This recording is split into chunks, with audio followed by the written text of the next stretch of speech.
di Pancasila. 1. Memperkokoh persatuan bangsa karena Indonesia adalah negara yang majemuk.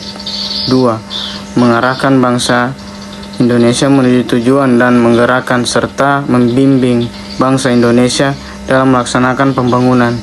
3. Memelihara dan mengembangkan identitas bangsa dan berbagai dorongan dalam pembentukan karakter bangsa berdasarkan Pancasila.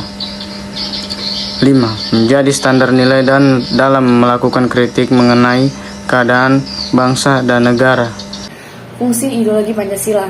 Yang pertama, sarana pemersatu bangsa Indonesia, memperkukuh dan memelihara kesatuan dan persatuan. Yang kedua, membimbing dan mengarahkan bangsa Indonesia untuk mencapai tujuan. Yang ketiga, memberi motivasi untuk menjaga dan memajukan jati diri bangsa Indonesia.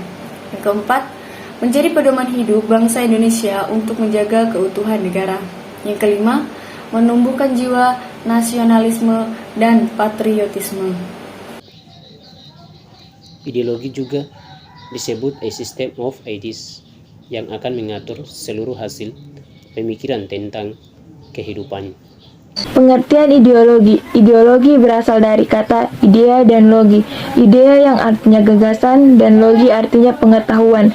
Ideologi mempunyai arti pengetahuan tentang gagasan-gagasan, pengetahuan tentang ide-ide, sense of ideas atau ajaran, pengertian-pengertian dasar. Pancasila sebagai ideologi bangsa dan negara. Pancasila sebagai ideologi bangsa dan negara memiliki ciri-ciri ideologi terbuka.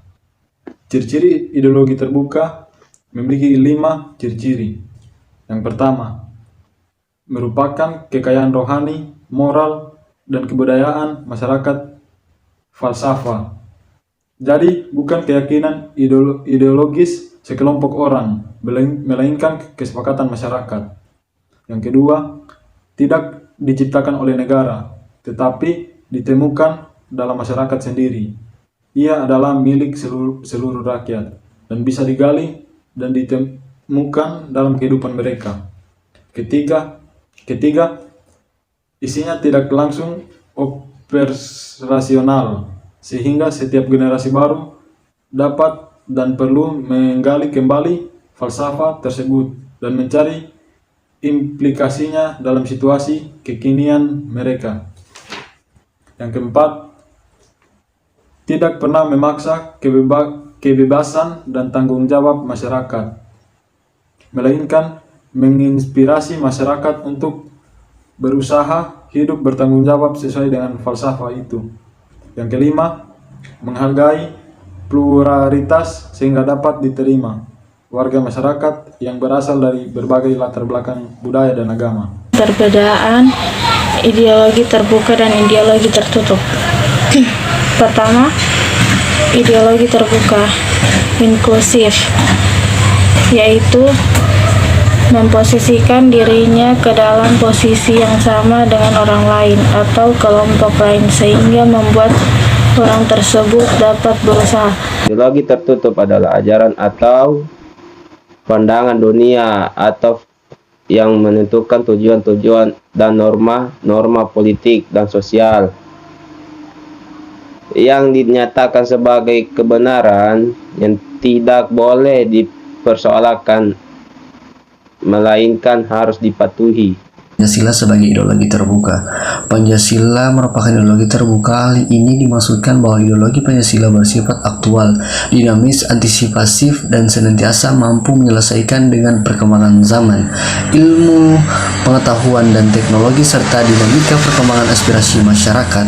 Keterbukaan ideologi Pancasila bukan berarti mengubah nilai-nilai dasar yang terkandung di dalamnya, namun mengeksplisitkan wawasannya lebih konkret, sehingga memiliki kemampuan yang reformatif untuk memecahkan masalah-masalah aktual yang senantiasa berkembang seiring dengan aspirasi rakyat, perkembangan iptek dan zaman.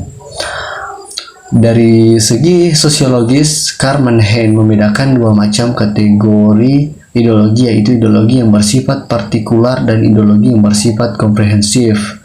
1. Ideologi partikular didefinisikan sebagai suatu keyakinan yang tersusun secara sistematis dan terkait erat dengan kepentingan satu kelas sosial tertentu dalam masyarakat.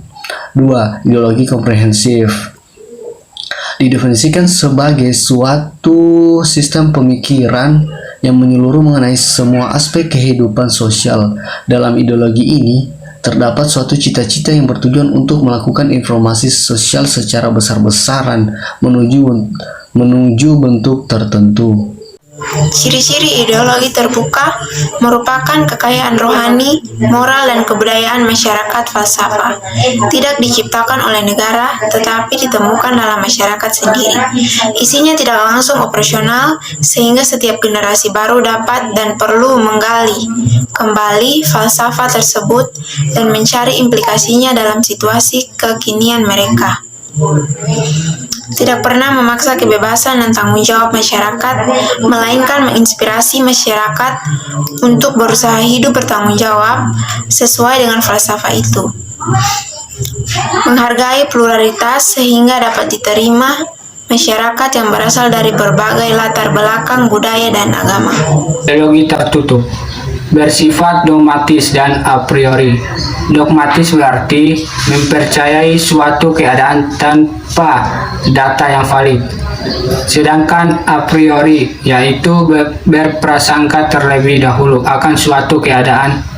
Ideologi tertutup tersebut dipaksakan berlaku dan dipatuhi oleh masyarakat yang diatur oleh masyarakat elit tertentu atau kelompok masyarakat, yang berarti bersifat otoriter dan dijalankan dengan cara yang totaliter. Bersifat totaliter berarti menyangkut seluruh aspek kehidupan.